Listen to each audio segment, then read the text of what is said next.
I don't know what to do. Is there no way to know about that danger beforehand? Aodo felt completely helpless. That's right. He's just as bewildered. It's a shame that mysterious deity never warns us about anything. We can only figure it out after the fact and say, "Oh, so that's what happened? Please don't worry about it too much." Maybe the deity didn't do anything at all, and it was all just a coincidence. I'm just mentioning one possibility. Sion told himself, "I'll keep that in mind." Aodo still couldn't rest easy, just hoping that would never happen. Besides, has it gotten this late already? I'll show you to your room. You must be tired. Get some rest and relax. On our way, we leisurely looked around the village as we headed to our lodging. Meanwhile, Daniel was kidnapped by the children and disappeared. Apparently, they wanted to hear stories about the world outside the village. The children urged Daniel, "Just come along quietly." He tried to ask for help. "Please save me." Mary said she was tired and went to bed early. That left just the two of us, Sion and me, at the inn, so we wandered around the village for a little while longer. While resting for a moment under a large tree, Layla suddenly asked, "Sion, have you ever been here before?" Sion replied softly, "Never." She found that even harder to believe. "Then how did you know there was such a large tree right here?" "That's right." Sion revealed a secret. "I just sensed its presence." Layla was surprised. "The presence of a tree?" He answered without hesitation, "Yes." She couldn't believe her ears. "You can sense the presence of a tree? What about other things?" Sion had to explain. "I can sense anything that is alive." Layla became even more curious. "So does that mean you're sensing all kinds of different presences right now?" He admitted it frankly, "Yes." She grew more concerned for Sion. "That must be inconvenient, huh?" He didn't understand her. "What do you mean?" As it turns out, she was thinking of something else. "I mean, even when you want to completely relax, you can't just turn it off, can you?" It was only then that Sion realized. He had never given it much thought, but an idea suddenly struck Layla. "You know, I just thought of something. Can you sense people's presences? Like, can you tell them apart?" He wasn't entirely sure. "To a certain degree, yes." "Oh?" She waited expectantly for Sion's answer. "Then you can tell me apart from others, right?" "It's okay. Just be honest with me. You can tell me apart from other people, can't you?" "Yeah. If only I had an ability like that. It would be so nice. I could find you no matter where you were." Her pale cheeks flushed pink. "But I can, you know." Layla was a little flustered. "Huh? What did you just say?" "Of course, I have my ways. I mean, even without that ability. I could still find you." She wanted to know more. "Huh? How?" Sion hesitated to say it. It might be a little unsettling. Layla was dying to know. "I promise I won't be weirded out, so just tell me." It turns out he had a special ability all along. "I recognize your breathing, and the sound of your footsteps too.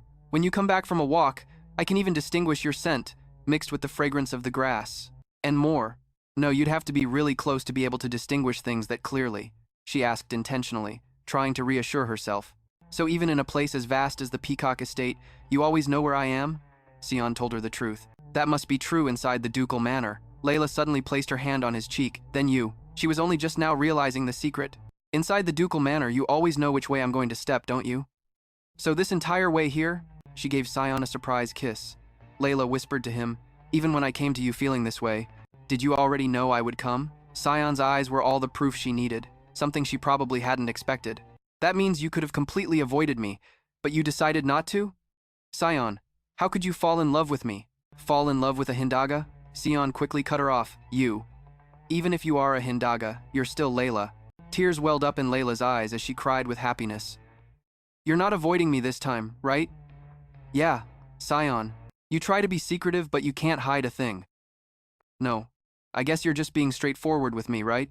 "Yeah, that's it." Sion is a straightforward person, so he can't turn a blind eye to his feelings or his guilt. "Just you wait, Sion. If I really get to live on, I'll make you cast away all the tormenting guilt that weighs on your heart." Layla and Sion were there to perform the ritual. Aodo gave instructions to prevent them from making any mistakes before it began. "I have a few things to explain, and they are all important, so you must listen carefully and remember everything clearly."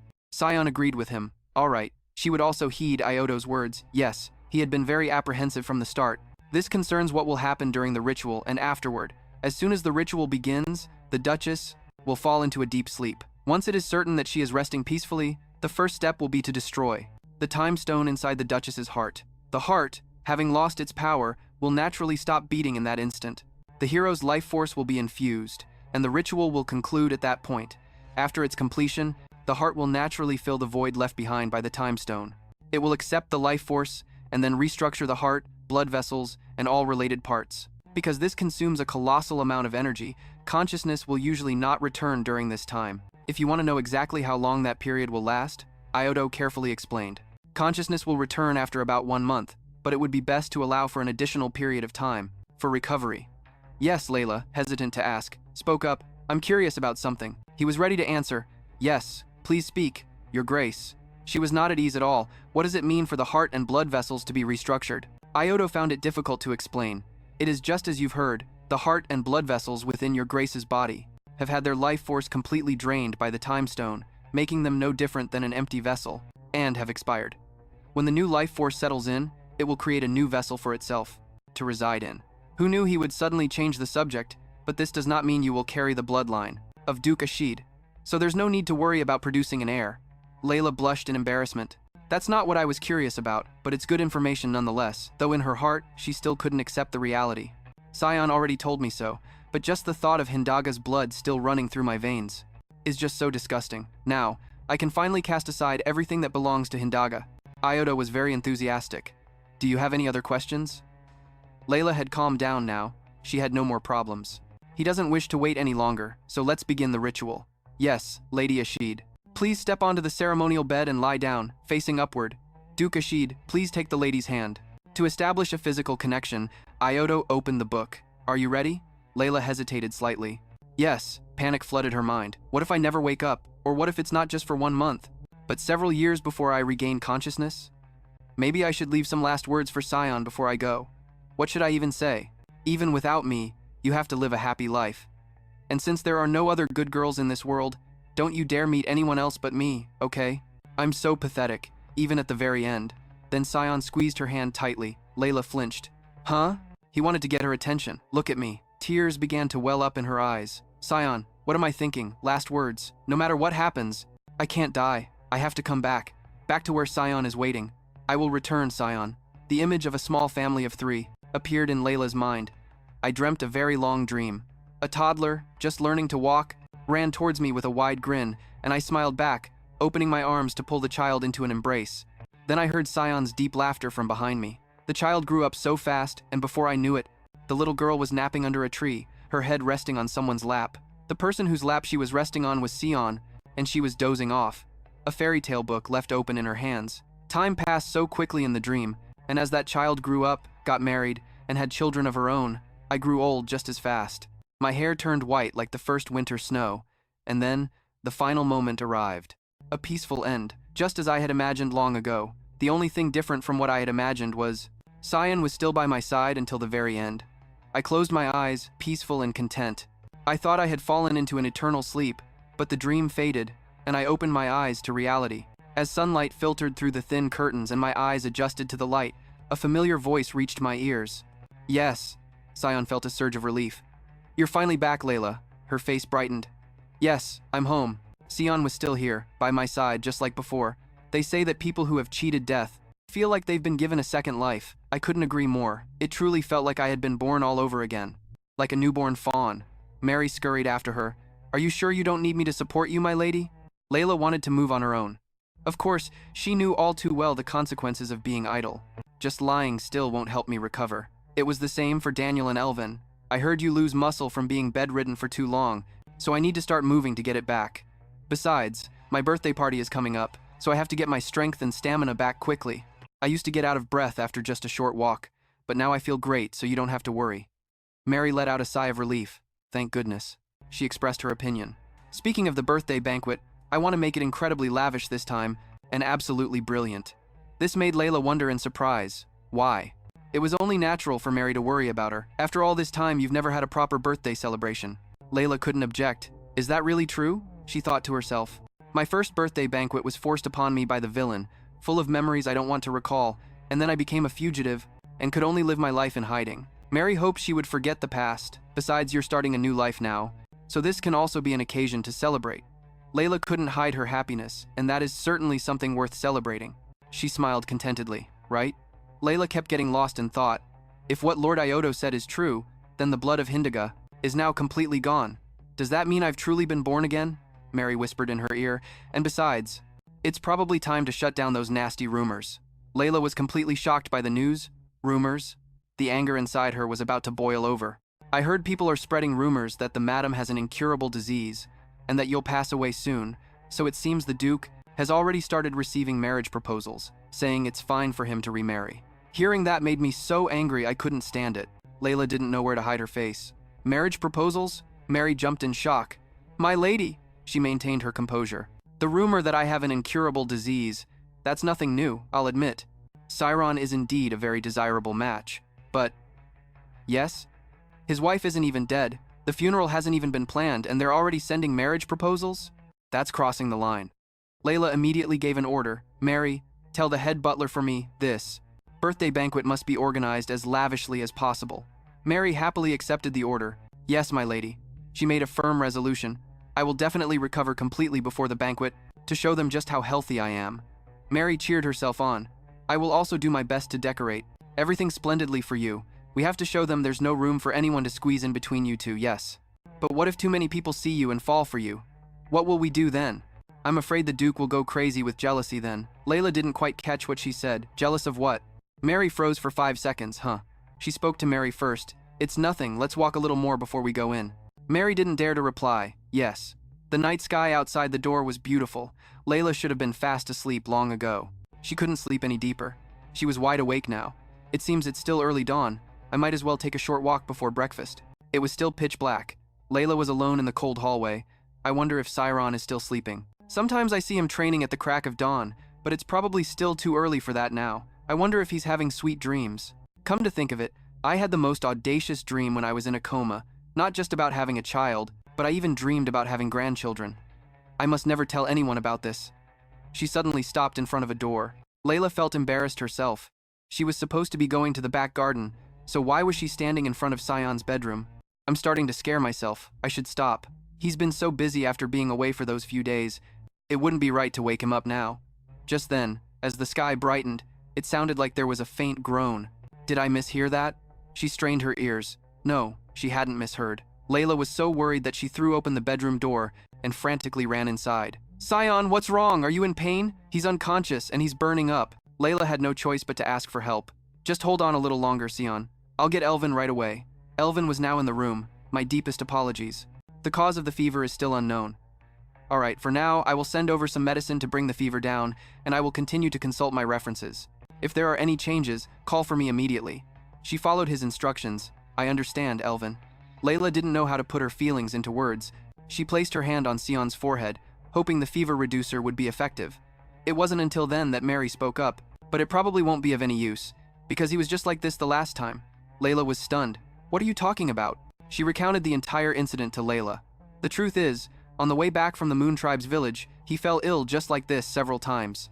Each time it happened, I took him to a doctor in a nearby village for an examination, but nothing worked. In the end, he even had to leave his horse behind and return to the estate by carriage because he had no strength left. Her heart broke as tears streamed down her face. While I was still unconscious, he got sick like this over and over again. So how did he recover those other times? Mary looked just as helpless. All we could do was wait. After 3 or 4 days of being delirious with fever, he would suddenly get better. 3 to 4 days. She kept reassuring herself. I thought since he hadn't been sick lately, that he must have fully recovered. Layla gently pulled the blanket up over Sion. Why did he have to get sick? Why did Mary suddenly bring that up? Could this be a side effect of the soul transfer ritual? Just like how I was in a coma for a long time after that same ritual. She felt even more guilty toward Sion. He was the one who sacrificed his own life to save me. So why are the consequences he has to suffer so much worse than mine? Layla asked her for a favor. Mary, can you bring me a wet cloth? Of course Mary didn't refuse. Yes, I'll get it right away. Layla couldn't contain her emotions. Just be a little selfish for once. Do you have any idea how many times you've saved me? So she gently wiped his face to help lower his fever. Sion opened his eyes to see Layla, and when he grabbed her wrist tightly, she dropped the wet cloth. Layla wanted to stroke his hair to comfort Sion. Sion was reminded of his childhood, when a small hand had tried to reach for a cloth. It seems he sensed Layla's feelings for him. So it was you. Maybe Layla was starting to understand everything. Huh? At the time, I didn't understand what Sion meant, so I asked him what those words meant. Sion couldn't answer. He just quietly closed his eyes again. A few days later, when the fever had finally gone down, Sion opened his eyes once more. The moment he opened his eyes, he spoke as if to defend himself. Sion gently brushed it off. It's nothing. That's what he said.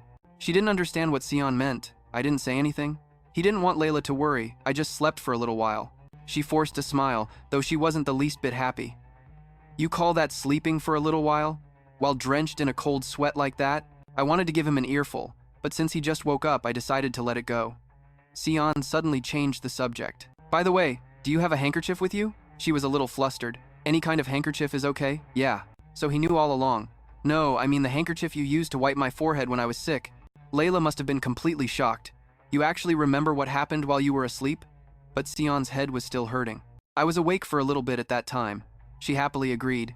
Mary probably washed it and put it in my bedroom. I'll bring it to you the next time I visit, okay? He went along with her. Okay. She wanted to know what Sion planned to do.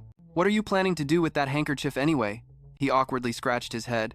I'm not going to use it. I just want to keep it with me. Huh? This was exactly what Layla wanted. Okay, I'll bring it to you right now. It's no trouble at all. But why would he want to keep my handkerchief? A few days later, when I entered Sion's bedroom to put down a vase of flowers, I accidentally spilled some water. I opened a drawer to look for something to wipe it up, and I happened to see the handkerchief that I had given him. He said he wouldn't use it, and he really wasn't. He was treasuring it like a jewel.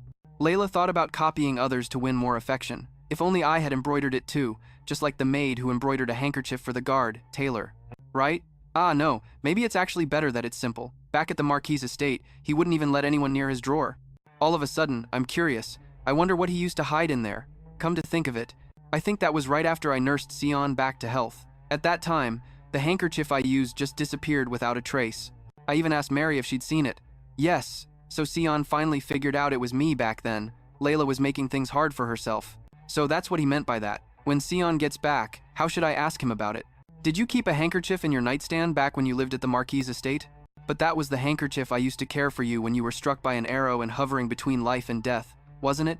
It turns out, he already knew that someone had wiped his sweat back then. Layla sat alone on the bed. It's just that he only just now found out that person was me. When he realized it was me, how did he feel? Was he happy? Did I become even a little more precious to him? The door suddenly opened, and Sion was surprised to see her in his room. Layla, she called his name, Sion. Layla was so tense she didn't know what to do. There were so many things I wanted to ask, but I couldn't say a word. Where do I even begin? You, he asked her. Are you planning on sleeping in here? She was startled, huh? Layla waited expectantly for Sion's answer. Can I sleep in here? He quickly agreed. Of course you can. She was completely floored. Why is he being so agreeable today? Does that mean, Sion, you're going to sleep in here too? He was at a loss for words. Layla thought she was being mean. Oh my gosh. Are you trying to make it look like I'm kicking you out of your own room? Sion didn't blame her. It's not like that. I'm giving the room to you. But Layla wasn't happy. What's the difference? She pulled on his arm coquettishly. Let's sleep together. We're husband and wife after all. But Sion was still hesitant. The reason we got married was because... Layla cut him off. I already know. But so what? No matter the reason, the fact is that you and I are husband and wife now. So, let's just go to sleep. Let's sleep together. He went from suspicious to excited, but Sion decided not to refuse anymore. I understand. From that day on, Sion and I continued to sleep in the same bed, but absolutely nothing happened, except for the times I would tiptoe closer, and Sion would get startled and roll right off the bed. Even though there hasn't been any major progress, my lifespan has been extended now, so I've decided not to rush things anymore. I guess it's because my heart feels a little lighter. And so, time flew by in the blink of an eye, and before I knew it, the day of my birthday banquet had arrived. Everyone came to praise Layla, wishing the Duchess a happy birthday and saying how truly beautiful she looked today. The moment I saw the Duchess, I thought my eyes were playing tricks on me. Living with the one you love, you must be so happy, right, Duchess? Of course you two are still in your honeymoon phase. It's truly admirable. I saw you two earlier. You're a true match made in heaven. She put on a friendly face for the guests. Thank you all for your kind words and well wishes. Since this is the first banquet hosted by the Ashid family, I'm sure there are still many shortcomings, so I hope you will all be generous enough to overlook them. The ladies immediately started flattering Layla. Oh heavens, what shortcomings. This party is just as splendid as any banquet held at the Imperial Palace. I can immediately sense the Duchess's exquisite taste. She looked for an excuse to leave. What a relief. If you all feel that way, then I can rest easy. Please, enjoy yourselves. I must go and greet a few other guests. Only then did they become flustered. Oh my. Of course, guests from the Imperial family are in attendance as well. We've been so thoughtless. We're fine. Please, go on ahead, Duchess. Layla's steps felt somewhat heavy as she walked away. This is so exhausting. In any case, as long as I show everyone I'm healthy, that should be enough. Now no one will bring up things like divorce or remarriage for idle gossip anymore. Suddenly, the balcony door opened. So you wanted to step out for some fresh air? For some reason, Layla sighed, the words of that lady from earlier echoing in her mind. She said that living with the one you love must be wonderful, right? Well, I am living with the person I love. No, absolutely not. The more Layla thought about it, the more miserable she felt. If two people are truly in love, there's no way they can sleep in the same bed and have nothing happen. But I don't see anything happening. In fact, we're both being even more cautious and reserved. Is someone about to be eaten alive or something? Why does this have to be so hard? She was already a bit tipsy. It's so obvious he likes me too, so why does he have to make things so complicated? Do you have an invitation with you, sir? His face. Is it really all because of his face? Is being handsome really all that great? Is he trying to teach me the price one pays for a pretty face? Nodova appeared behind Layla. Are you perhaps upset about something? She froze on the spot. That voice, it was Count Nodova. He seemed surprised himself. You recognized me immediately, didn't you? Nodova didn't realize who she was. It's an honor to be recognized by someone as beautiful as you. Meeting like this must be fate. If anything is troubling you, I'm willing to listen. Layla was a bit confused. But how did you get here anyway? He was acting like he owned the place. I just came in through the terrace door, and if you mean the banquet, I arrived by carriage. That's not interesting. Why do you need a reason to tell Nodova to stay or go? Do you have an invitation? But he paid her no mind. The invitation wasn't addressed to me personally, but I got it from someone else. For a figure like myself, Count Nodova, to not receive an invitation. There must have been some kind of mistake. Layla firmly told Nodova to leave.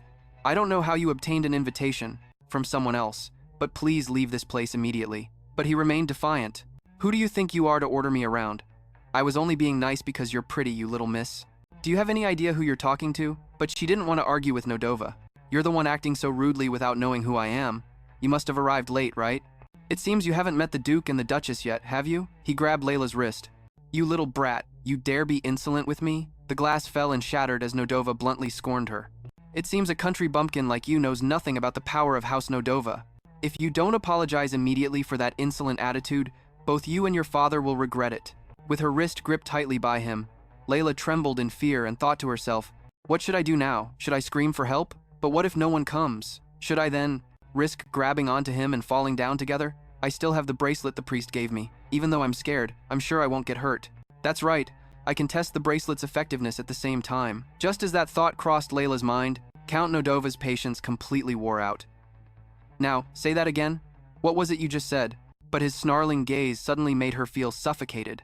His breath was too close. It felt like insects were crawling all over her body, starting from her wrist, just like back then. It was as if I had gone back to that time. My body was frozen. I have to scream, but my throat, while Layla's mind was blank, unsure how to handle the situation. Another firm hand suddenly grabbed Count Nodova's wrist. It was none other than Sion, who then threw the Count straight to the ground. He gritted his teeth in annoyance. Damn it, who dares? But before he could finish the sentence, Sion stomped his foot down hard on Count Nodova's hand, causing him to scream in agony. His hands were clenched into fists, his razor-sharp gaze fixed straight on the Count like daggers. I don't recall sending you an invitation, so why are you here? And next to my wife, of all people. Recognizing the man before him, Count Nodova immediately became flustered and tried to explain. Duke Ashid! Wait, your grace! I truly didn't know anything. I just saw the young lady here was all alone, so I just assumed you weren't married. Without letting him say another word, Sion stomped hard on his hand. Count Nodova was left speechless, sprawled out on the ground in agony. Only then did Sion change direction, walking slowly toward Layla, his expression a stark contrast to the fearsome scowl he wore just moments ago. Sion now looked incredibly gentle. I'm sorry I'm late. I should have been here sooner. Her face flushed slightly as Layla replied politely, You're not late. Thank you for coming, Sion. I'd like to go to my room and rest now. As for taking her back?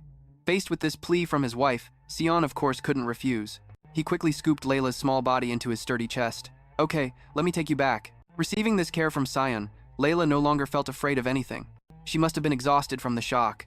She whispered to him, Sion, let me just close my eyes for a moment. Under the moonlight and starlight pouring through the window, a gentle, warm voice asked, How is Layla? Is she okay? Then Sion slowly emerged from the room and walked toward Countess Cecile, and replied, Yes, she's resting now. She was exhausted and had a bit of a shock. Hearing this, Cecile couldn't help but exclaim in relief, Thank goodness. The moment I get back, the first thing I'm going to do is pull every single one of our investments from the Nodova estate. What a complete psycho. But anyway, have you and Layla made any progress? Hearing this question, Sion immediately whipped his head away, looking in another direction, but after a long moment of silence, he answered with a hint of disappointment. That's never going to happen. Hearing his response, Cecile's expression soured. She fell into a helpless silence for a few seconds, then a sweet smile suddenly graced her rosy lips. Sion, I'm only okay now because of everyone. Until a few years ago, every time those old memories came flooding back, the pain was so bad I wanted to die. But at some point, that pain vanished, leaving only a sense of longing. That's because I met you. Meeting Layla, meeting the Count, meeting such kind people. That's how I was able to become who I am today. But at first, I felt so guilty. Did I really deserve to escape that hell? Did I have any right to feel that way? Sion, you're going through the same thing right now, aren't you? But listen, Sion, who has the right to tell us we're not allowed to be okay? Mom, Dad, Keon, our brothers? After a few minutes of silence, listening to Cecile's heartfelt words, Sion's gaze softened as he quietly replied, No one. They would never want that for us. Cecile nodded, agreeing firmly with what he said. Exactly, they never would. In the end, it was only me. I was the only one who resented my own happiness, and my own peace. Yes. So now I've given myself permission, not just to be okay, but to be truly happy. Sion, I hope you can find happiness too. I'll be going now, my little brother. After Cecile left, Sion returned to his spacious room, where Layla was sleeping soundly on the bed, and he sat quietly by her side. Looking at Layla's adorable face, a torrent of thoughts rushed through Sion's mind, never ending. Cecile, the reason I can't completely let Layla in isn't just my guilt. It's because she shouldn't be with me at all. You once asked if I was just like you, didn't you, Cecile? But no, I'm nothing like you. I'm still living in a hell of my own making. If Layla ever disappeared, if there ever came a time when she no longer needed me, then I could just let go of this life at any moment, without a second thought. Layla shouldn't be dragged into a dark and terrible hell like this, not with someone like me. She shouldn't fall down here with me. I should never have let that happen, but in the end I did. I couldn't even push her away for real. I only pretended to push her away, pretended to run. But every time I only backed away just enough for Layla to catch up. Ending his inner monologue, Sion cursed without a second thought. I'm such a piece of trash. A different voice in the room suddenly rang out. First you say you're not worthy, and now you're a piece of trash? Sion's entire body went completely stiff. He stared in shock at the girl who had just woken from a deep sleep. Layla, not waiting for Sion to say anything else, got up with her bare feet off the warm bed and came to stand before him. All right, let's just say you're unworthy. Let's just say you really are the piece of trash you think you are. Okay, and so what? Do you think I'm only allowed to desire the things I deserve? Sion, you want this so badly you're going insane. You make up every excuse to stay by my side, and yet you think that makes you a piece of trash? Sion, look. Your heart is still beating.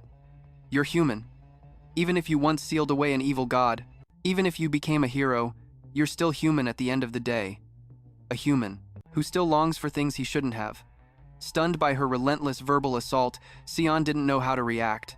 Layla, but Layla's quiet voice spoke again right next to Sion's ear. No. I already told you I'm fine with it. That you can be a little selfish. That I don't mind. Or are you still under the delusion that my feelings for you are just a passing crush? Sion slowly shook his head. No. His brief answer left her utterly confused. Then what is the problem? Sion's voice was little more than a whisper now. I'm scared, Layla. I'm scared that if you ever wanted to leave, I wouldn't be able to let you go.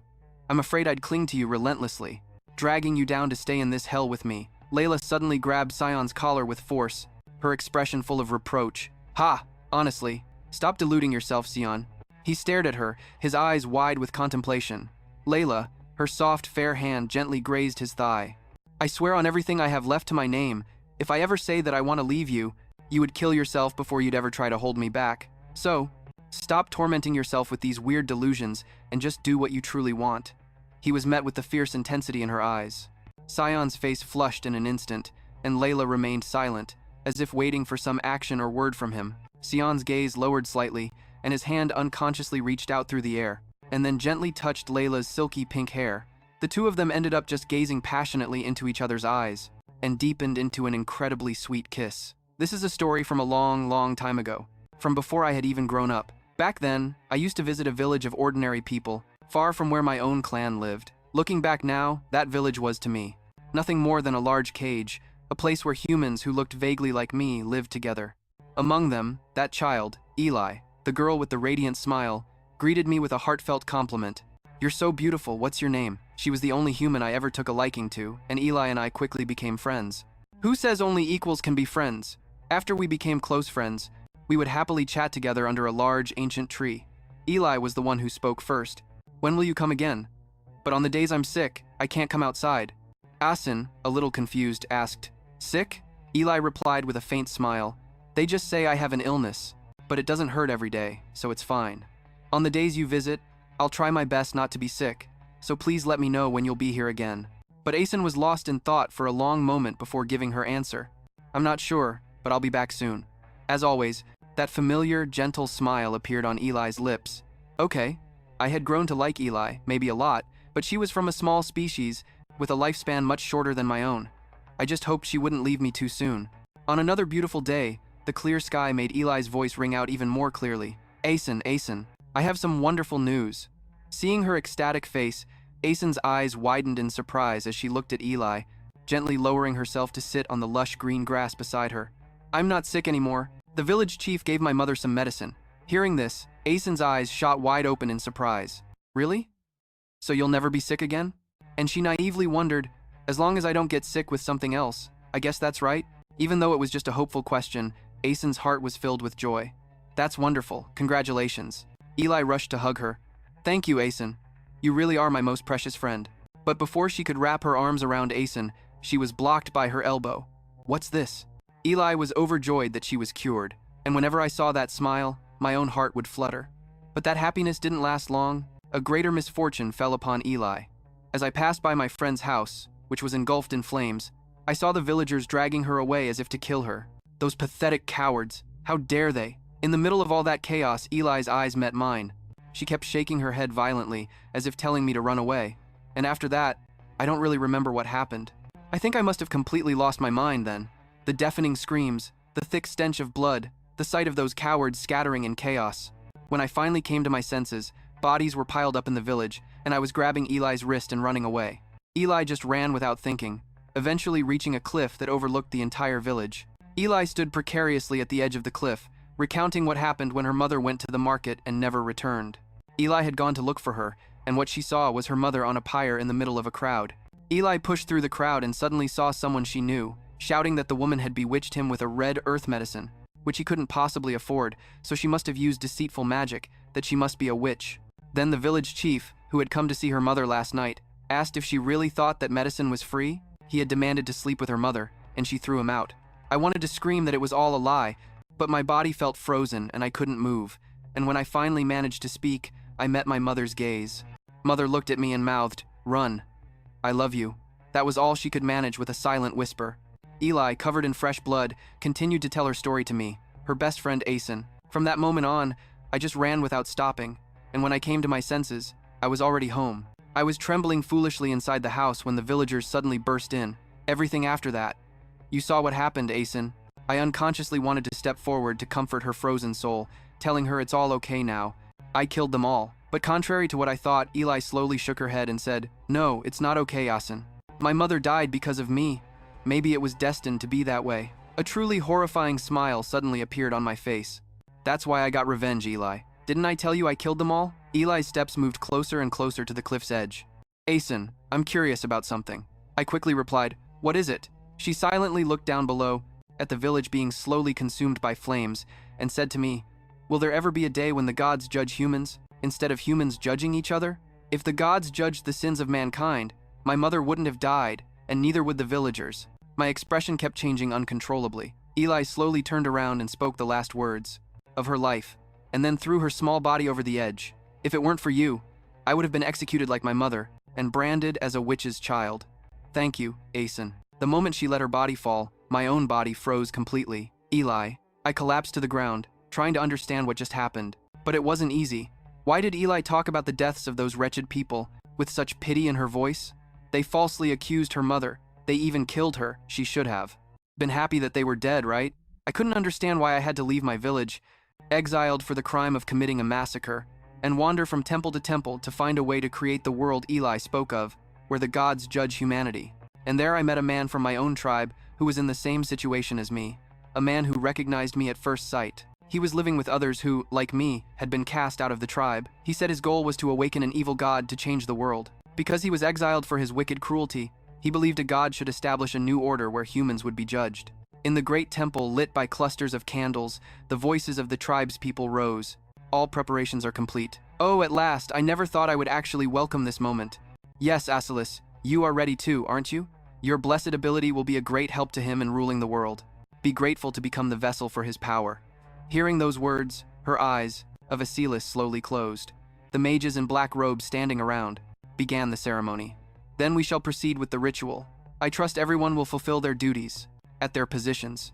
After that powerful voice finished, the ritual was officially started by the one leading it.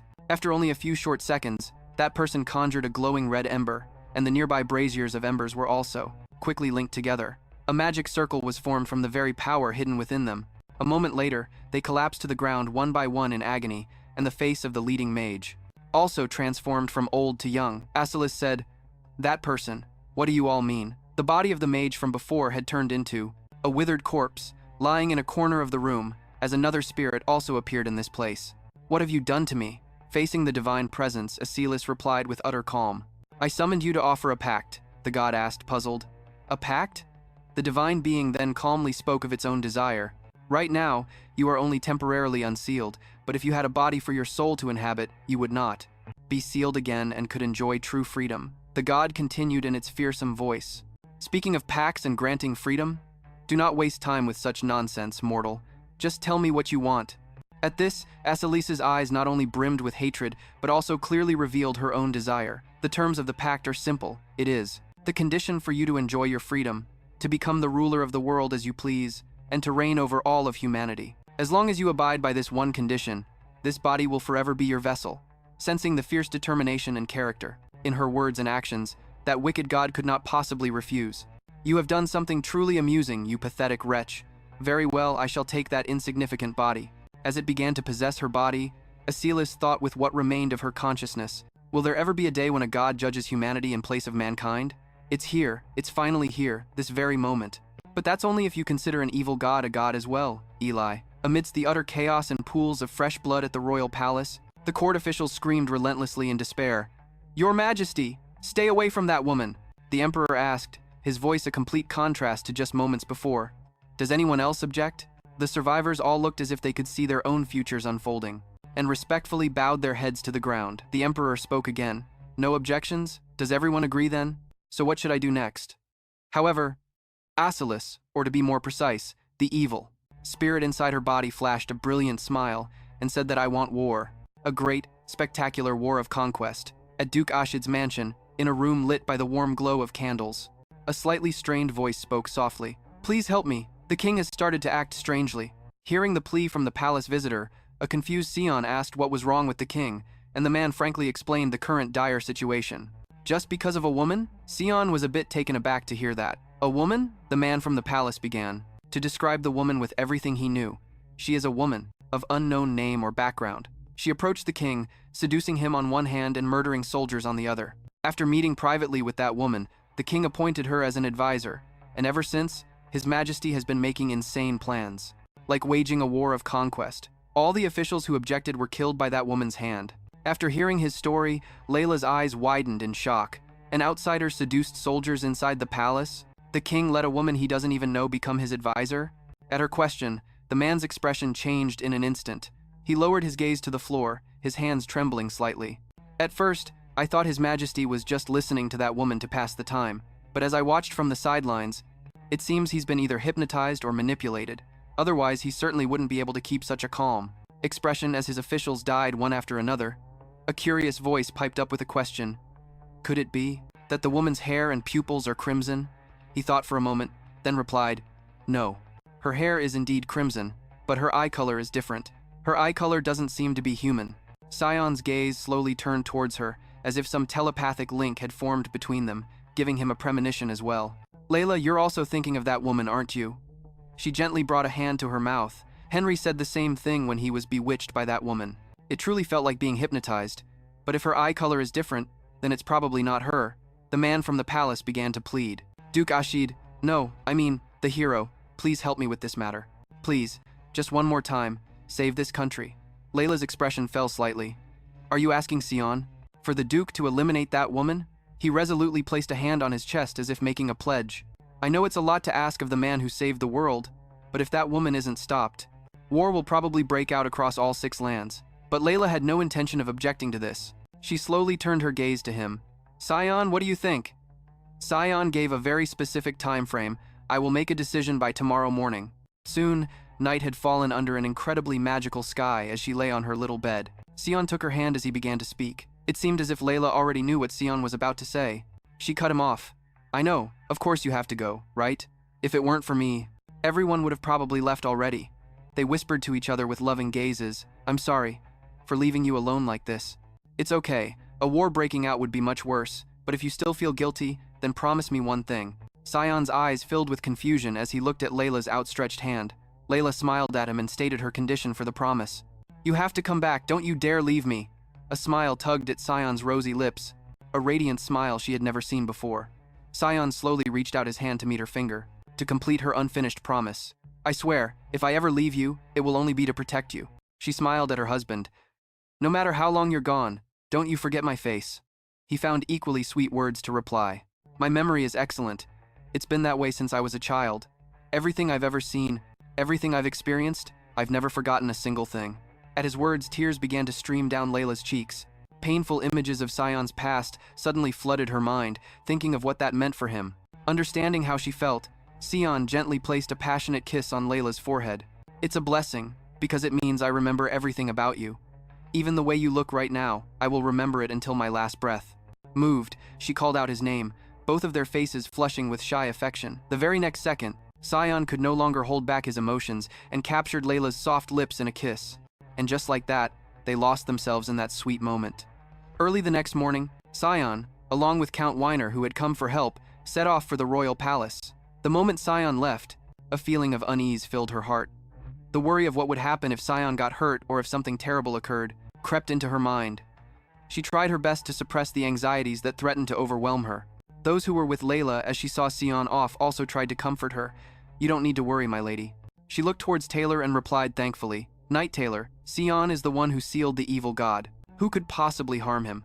No matter how powerful that woman causing chaos in the capital is, she's no match for a being born once in 1,000 years to save the world. It must be so. More than 10 days passed, and she took over Sion's duties at the duchy, living day by day.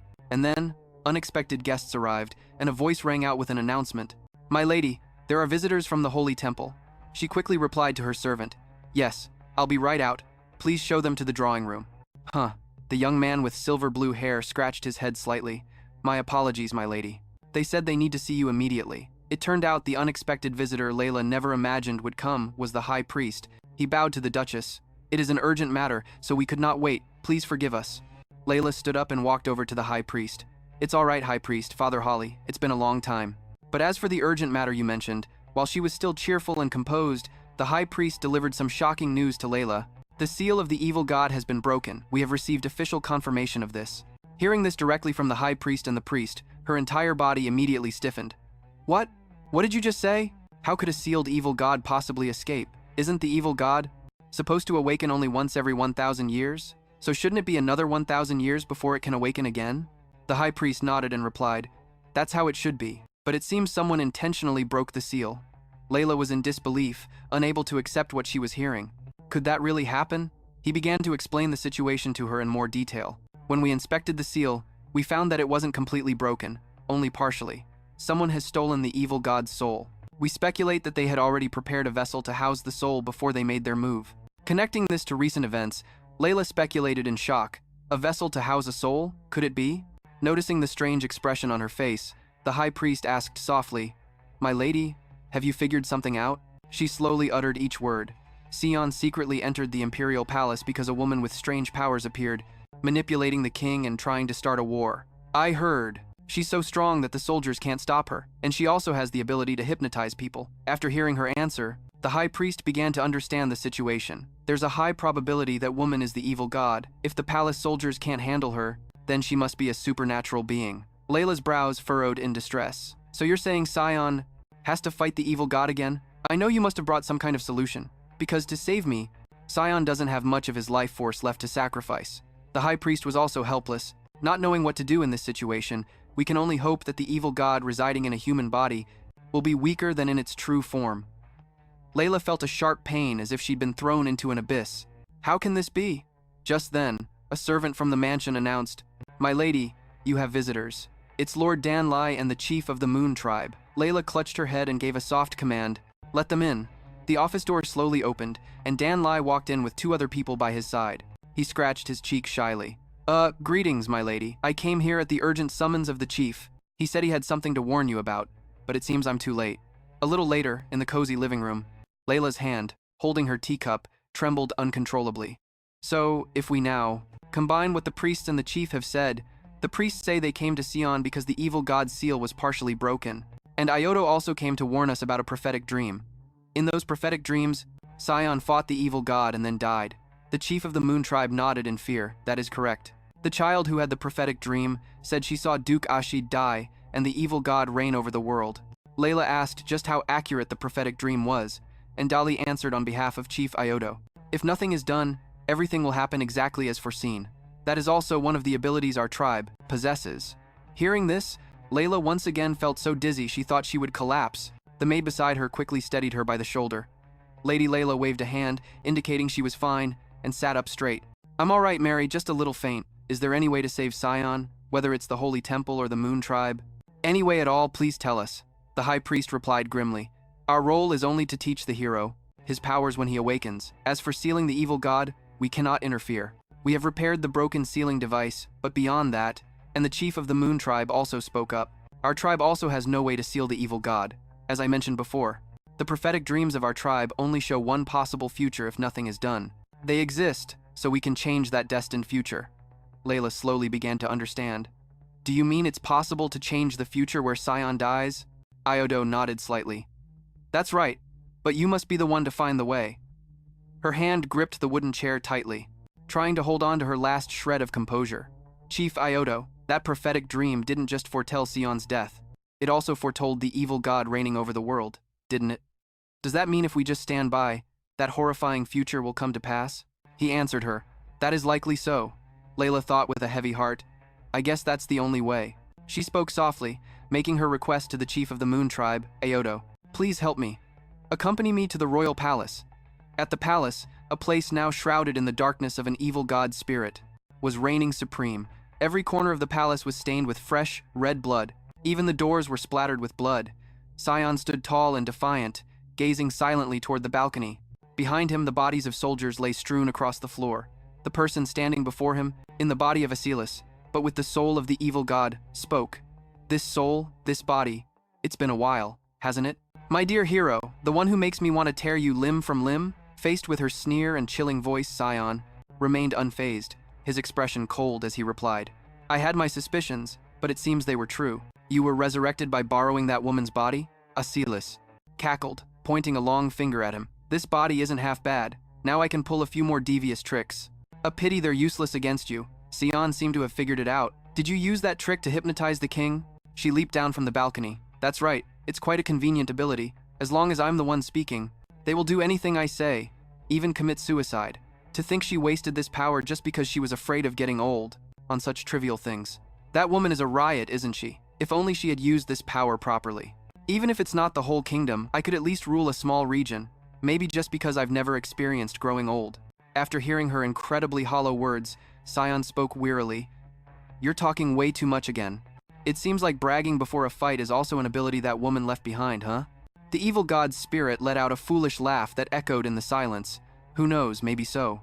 "Hey hero, do you intend to fight me?" The smile on Asilis's lips grew ever more terrifying. "You've sacrificed your life to seal me before, haven't you?" He calmly stared at his prey. "So what?" she said smugly. "You mean you want to die one more time right here on this spot? You probably don't have any lives left, do you?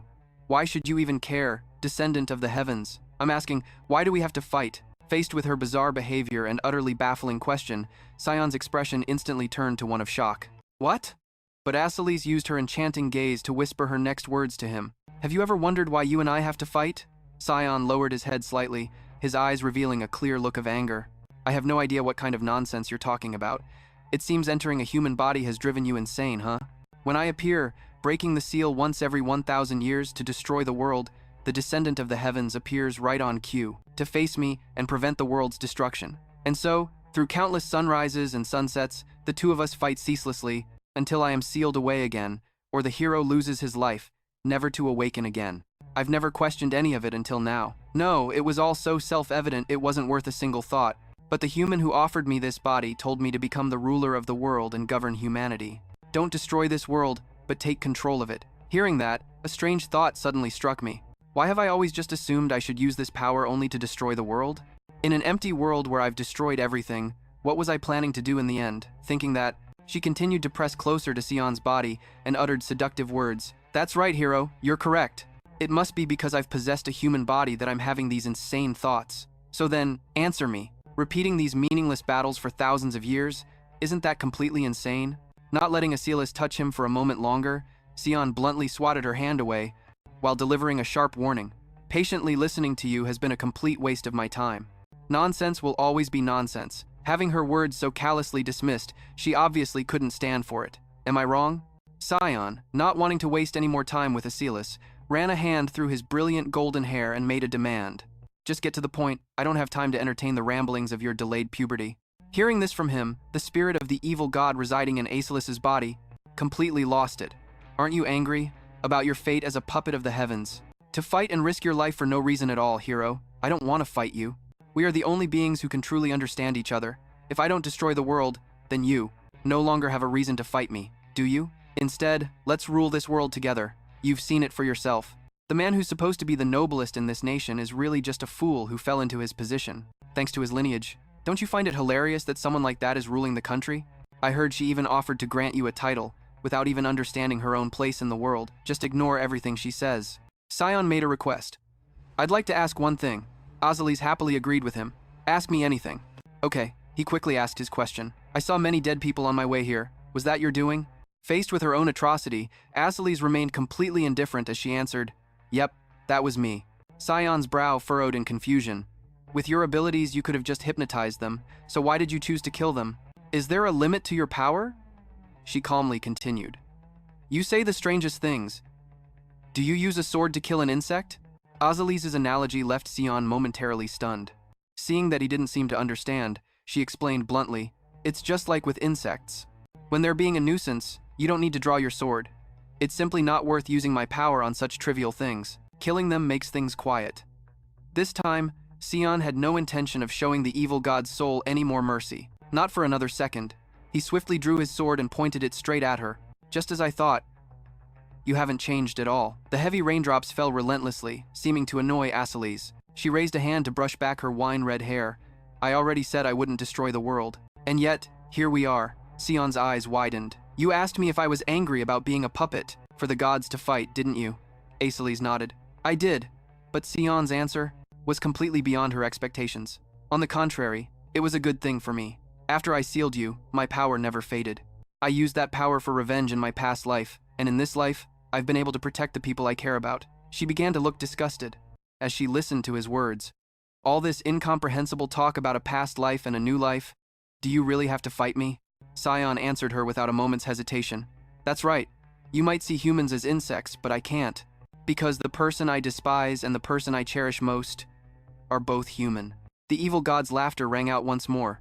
Knowing you're going to die, yet you're still so foolish? If that is your dying wish, then I will tear you to shreds, just as you've always wanted. At that moment, the power from both sides erupted, causing the sky to blaze with light. Sion resolutely took his fighting stance. As long as I can seal you away, I don't care what happens. With that said, both sides immediately charged into battle like true warriors. Streams of light from the sword and their powers were continuously unleashed into the sky. A massive explosion rocked the balcony of the royal palace. A luxurious carriage was making its way slowly down a long, narrow path. With a commander leading the way, something suddenly appeared before Taylor's eyes, leaving him stunned. In an instant, Taylor stopped his horse and raised his hand to wave at someone not far away. He then gently stepped down from the carriage. Count Weiner, what are you doing here? Seeing him, Layla also got out of the carriage to greet Count Weiner. He quickly explained why he was there. Duchess, this is important, so I'll get straight to the point. You must not go near the capital. She looked at him with a sharp gaze and replied, I know. That woman is an evil god. Hearing this, Count Weiner's face showed clear astonishment. How? No, that doesn't matter, anyway. Most of the people in the capital have been evacuated. I only just left after helping everyone get out. Duchess, you should too. Layla understood the situation perfectly, but not a hint of fear flashed in her eyes. It's fine, I'm going to the capital. As for you, Count, you should go find shelter. Count Weiner still tried to stop her. My lady, I understand how you feel, but the battle happening right now is not a human war. No matter who goes, they won't be able to help. But Layla remained adamant against his plea. We won't get in the way. There are people in the carriage who can help Sion, so we absolutely must go. Yes. Hearing this, Count Weiner was confused and asked, people who can help? She looked at him with determination. Priests who serve the heavenly gods, as well as a mage and the chief of a mysterious tribe. He immediately turned to look at Taylor. Is what her ladyship says true? Taylor nodded slightly in response. Yes. Layla's expression grew more tense as she asked gravely, Sion has probably been fighting for a while now. Do you know anything about the current situation? Count Weiner sank into thought for a moment before answering. It's the 4th day now, and the situation doesn't look good. Layla nodded and began to walk away. Thank you. There's no more time to waste. I'm leaving now. He bowed and said, please take care, your ladyship. As the sky roared with thunder, Layla's anxious thoughts swirled endlessly in her mind. Sion, just wait a little longer, please just wait for me. On a balcony of the royal palace, Sion, covered in blood, was slumped against a large wall. Seeing his pathetic state, the spirit of the evil god taunted gleefully, still planning to struggle until the very end, O mighty hero.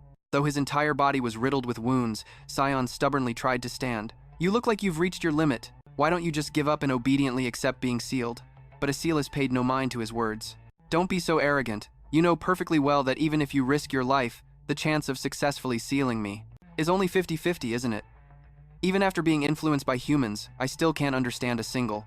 Is a mission arbitrarily bestowed by a god really that important? Maybe it's just because of this body. It wasn't an ordinary one to begin with. Her words, laced with countless hidden meanings, were making Sion sick. You talk too much. With that, he firmly gripped his sword and prepared to charge into battle with the evil god's spirit once again. A resilient and invincible light shone in Sion's eyes, but I've never once valued that thing called a mission. Ever since I woke up in the angel's sanctuary, I've decided to fight for Cecile, for the vengeance I must exact. Fortunately, because Cecile is still alive, I will save this world, and also to erase that shameless Hindaga who still dares to exist. If I were truly a good person, obediently following that mission to save the world, I wouldn't have slaughtered every living soul in the city of Hindaga. I also wouldn't have given Layla the life that the angel granted me for whatever mysterious reason.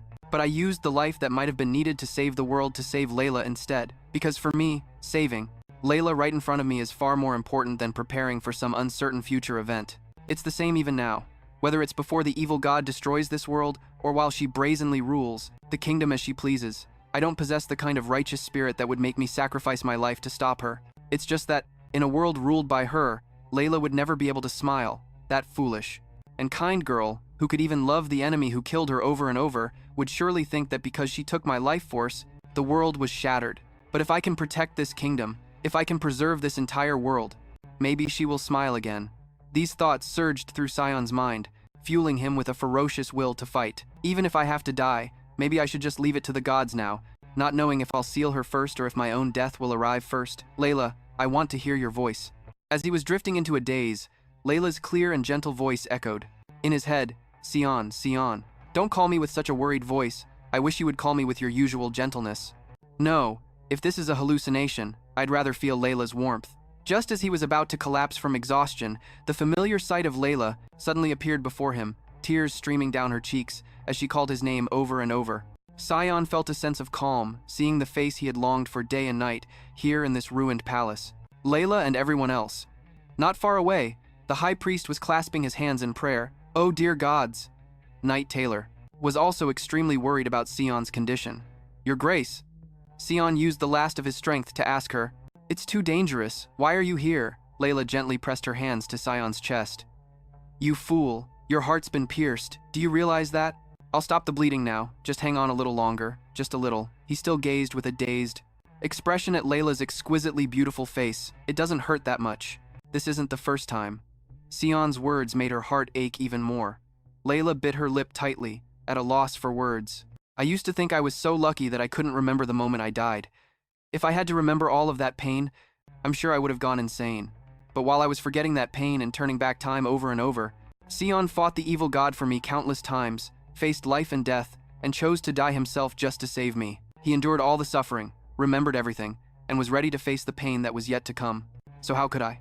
Seeing the tears streaming down her cheeks, Sion managed a bright yet sorrowful smile. He comforted her. Don't cry, Layla. Heartbroken and angry, she thought to herself, how can you still be worried about me at a moment like this? Yes, Sion called out softly, Taylor. He quickly knelt beside him to receive his orders. Yes, Your Grace. Weakly, Sion gave Taylor his instructions with great care. If the evil god awakens again after I die, take Layla and flee far away. Layla shouted angrily, what are you talking about, Sion? His eyes were gradually losing their light. They were devoid of any life. Sion explained to her, because I'm so weak, even if the ceiling fails, she won't be able to move for a while. So use that chance and run. As she wiped away her tears, she screamed, you promised you would protect me. You were going to seal the evil god and stay by my side forever. Layla, I'm sorry I couldn't keep my promise, and I love you. The moment the confession left his lips, his hand fell limp in the air. Layla's eyes widened in shock. It was as if she still couldn't believe this cruel reality. Her hand trembled as she reached out to touch his blood-soaked body. Sion, Sion, Sion. Her calls were heart-wrenching, but no one answered. Knight Taylor supported her by the shoulder and said, we should head back for now. No, I can't leave Sion here like this. The high priest then spoke up, agreeing with Taylor. That's right, my lady. An angel will now take care of the hero's soul. Priest Holly suddenly called out to the high priest, who looked over, confused. What is it? His eyes shot open as he announced to everyone, the evil god's energy is growing stronger. The seal has failed. Upon hearing this urgent news, the first thing Taylor thought of was the Duke's final order. We have to escape now, my lady, hurry. But Layla bluntly shook his hand off and refused. No, Knight Taylor, I will not run. He pleaded with her urgently. Why are you acting this way? Please don't give up. She calmly shook her head. That's not it at all. Heavy raindrops continued to pour down, as if they were mourning Sion's death. Layla gently walked up to the chief of the Moon Tribe. Lord Iodo, I have a favor to ask of you. Hearing her request, he immediately sensed something was amiss. A favor? You have a favor to ask of me? Duchess, could it be? Layla nodded bitterly, placing a hand over her heart as she said, yes, that's right. The life I received from Sion, I want to return it. Iodo looked at her stunned. My lady. Knight Taylor, of course, disagreed with her decision, telling her not to say such absurd things. If Sauron came back to life, do you think he would be happy? You, of all people, should know that best. Layla's gaze lowered slightly as she cut Taylor off. It was Sauron's life to begin with. I can't just take it. I was too greedy. Hearing this, the chief of the Moon Tribe bluntly refused Layla's request. I'm sorry, but I cannot do that. She flinched, looking up. But why? And Iodo explained as he shook his head. When you were saved, my lady, no one had to die. But now, to save the Duke, you would lose your life. Even if the life would be returning to its rightful owner, you cannot kill a living person, and everyone present here wholeheartedly agreed with his decision. We agree, the hero and the angel would surely never want such a choice. The high priest lowered his head in sorrow. Let's go to the sanctuary. We'll be safe there for the time being thanks to the barrier. We have to survive first and worry about the rest later. Layla suddenly spoke up. Worry about it later? What about all the people who will get hurt or die before this later even arrives? Will the later you speak of, high priest, ever actually come? Without Sauron, is there really any other way to stop that malevolent god? Please be honest with me, don't hide anything. Hearing her, he seemed to have an awakening, even if there really is no other way. The Duchess must not be sacrificed. I, a humble servant of God, would rather take her place. But Layla had no intention of agreeing with the high priest. No, high priest. I must be the one to do it. I am the hero's wife. The world my husband saved is in danger once again, and even when there is a clear solution, I can't just turn my back on it to save myself. I don't want to pass this duty on to anyone else, so please, don't anyone try to stop me. At her words, everyone fell helplessly silent. Not a single person dared to speak.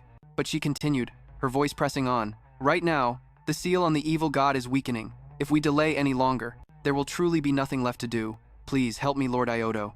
All right. Faced with her firm and resolute words, the chief of the Moon Tribe still hesitated, asking, are you absolutely sure you will not regret this? Layla slowly closed her eyes, as if accepting her destiny.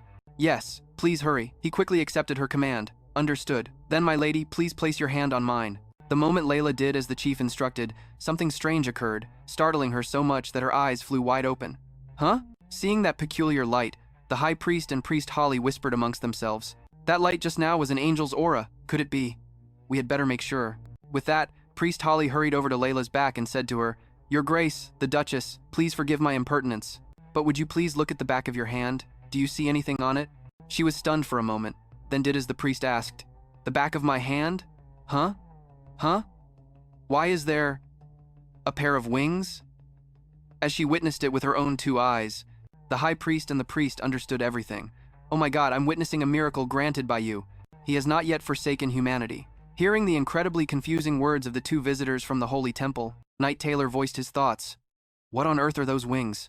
Iodo slowly placed a hand on his chest and explained it to him in detail. It is the mark of life that an angel bestows upon a hero when they confront an evil god, which means the angel has granted the Duchess one more life. There has never been a recorded case like this in the scriptures. It can only be called a miracle. At that time, Layla's mood had visibly improved. Sir Iodo, this means the angel is also watching over everything, so you don't need to worry about anything anymore. Just save Sion now. The chief of the Moon Tribe also nodded in satisfaction. We can begin now. Hurry back, Sion. Everyone is waiting, just waiting for you to return. But before the ritual was completed, the evil god's soul awakened. After a short period of being unable to move, in the body of Asilas, it now looked extremely haggard. You flies are doing useless things again. I'll kill you all, tear you into 1,000, 10,000 pieces until not a single soul is left. But seeing that time could not wait any longer, Layla became more tense than ever as she faced the evil god's soul. Hurry up, Sir Iodo, he quickly replied. The ritual is complete, but when will the Duke wake up? The conversation between the two grew more urgent. So now we just need to protect him until Sion wakes up, right? That's right. But the evil god's laughter echoed through the air, and this time it came closer. With its actions. How do you plan to do that? As if realizing who the danger was aimed at, Knight Taylor rushed forward to protect Layla. Lady Danley also immediately drew her magic staff to fight the evil god. He angrily gritted his teeth and thought to himself, damn it, I'm too late. Layla struggled to raise her arm to block the evil god's brutal attacks. The reason she could do that was because of another hidden power in her bracelet. Layla panted as she instructed everyone, everyone, conserve your strength. I will use the bracelet containing the angel's power to hold it off as much as I can. If Sion still hasn't woken up by then, I'm counting on all of you. Everyone standing around her responded in unison. Understood, my lady. The evil god's soul was using its sharp claws to break through Layla's protective barrier. She didn't forget to taunt. How long do you think that cheap little bracelet of yours can hold out? Flies should act like flies. If you can't run, then just die. Indeed, Layla paid no mind to these taunts from Asilas, but the bracelet couldn't hold out for much longer. Why isn't he waking up yet? Could it be because his body is too injured? Or is it like when I was in a deep sleep for so long? Sion too. I thought if I just returned his soul, everything would be okay. I was so naive. Everyone, I'm sorry. Just as Layla thought her life was coming to an end, because the bracelet shattered, a beam of light representing an angel suddenly shot straight towards Asilas's body. Another hand reached out to support her shoulder, and Layla, astonished, widened her eyes at the man holding her in his arms and whispered, Sion. He smiled at her tenderly. Sorry I'm late. Just wait a little longer, Layla. Sion's revival meant a great deal to everyone. Knight Taylor walked towards him, and Duke Sion looked over at everyone, praising their fighting spirit. You've all worked hard. Let me borrow this for a bit. Taylor nodded and released his sword. After Sion, brimming with power, promised Layla, this time, I'll be right back for real. Not long after, when the country was freed from the evil god's rule, at the royal palace, on a bright and warm sunny day, a heroic and resilient statue of Sion and Layla stood, accompanied by her stories of the past. That story is always so moving to hear. This statue is always so beautiful. Goodness, Mom still gets a little embarrassed every time I look at it. Her daughter, with shimmering golden hair, just like her father, looked confused and asked, why? I'm so proud of the fact that Mom and Dad saved the world, and that the story is being passed down like this. Layla gave a soft, radiant smile as she looked at her beloved little daughter. Thank you for saying that, Nene, but it wasn't something we could have done with just the two of us. Nene covered her mouth and giggled. I know, that's why Count Egoten is always grumbling. He even said he wanted to engrave, on loan from Taylor, Egoten on the sword. Layla suddenly struggled to get the words out. Hey, actually all this time, there's something I haven't told you. Her curiosity piqued. The little girl was eager to listen. Yeah, what is it? Layla's hand started to clutch the hem of her dress as she tried to summon all her courage to tell her daughter this. The truth is, you were in my belly at that time. I found out late, but I might have taken half of your life force. No, that's probably what happened, because they say, the life force an angel bestows upon a person is present from birth. Me finding out late just sounds like an excuse. Can you forgive me? I made that decision on my own without your consent. But after hearing Layla's honest confession, Nene didn't blame her at all, but instead, she felt incredibly proud.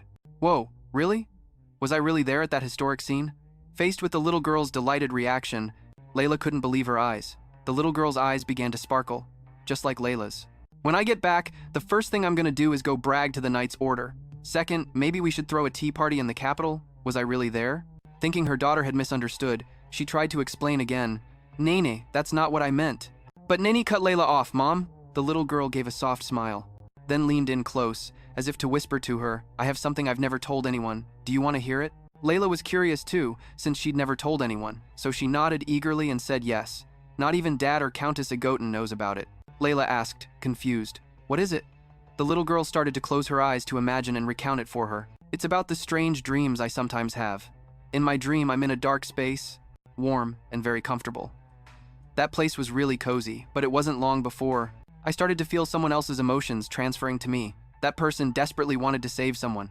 Those feelings came right into me. They were begging that it was okay if they died. Just please save that person. And I became so sad I wanted to cry. So I also shouted as loud as I could, hoping that both of them wouldn't die. Then I'd wake up, and every time that happens, my heart feels warm and full of emotion. It's strange, isn't it? Just a moment ago in my dream I was so sad, but now I feel happy. I just thought it was a silly dream. But after hearing your story, I finally understand. It turns out the memory of that day keeps repeating in my dreams. Maybe the angel did that because they were afraid I'd forget what I agreed to? You said you felt sorry for me, so you had to tell me. Even if that dream was just a dream, it's okay. I promise you, Mom, I would have definitely agreed without any hesitation, because I'm the person who loves you the second most in the world. After hearing the perceptive little girl finish her story, tears streamed down Layla's cheeks, but not because of the pain from before, but because of the happiness lingering in her heart. Thank you, a voice suddenly called out from not too far away. Layla looked in the direction of the sound and realized, Dad's here. The person who loves Mom the most in the world? Sion slowly approached the mother and daughter and asked with concern, Layla, the corners of your eyes are red. Did she make you sad? The little girl quickly denied it and pointed at the statue. No, she didn't. It's because of this statue. Actually, Mom just said I was there at that time too. Countess Agotin suddenly burst out laughing with amusement. This statue really must be destroyed. Wouldn't it be better to remake it based on the truth? We can't leave false evidence in history. And right in the middle of the royal palace too, she then flashed a brilliant smile and added, if we just destroy it on our own, we might get punished. Let's not do that. Let's just ask the Duke to make a new one correctly. It just needs to be bigger and more realistic than this one. The two of them started discussing the statue, completely forgetting about the existence of Sion and Layla. Oh, do we have enough in savings? Of course. I'm the young lady of Duke Ashid after all.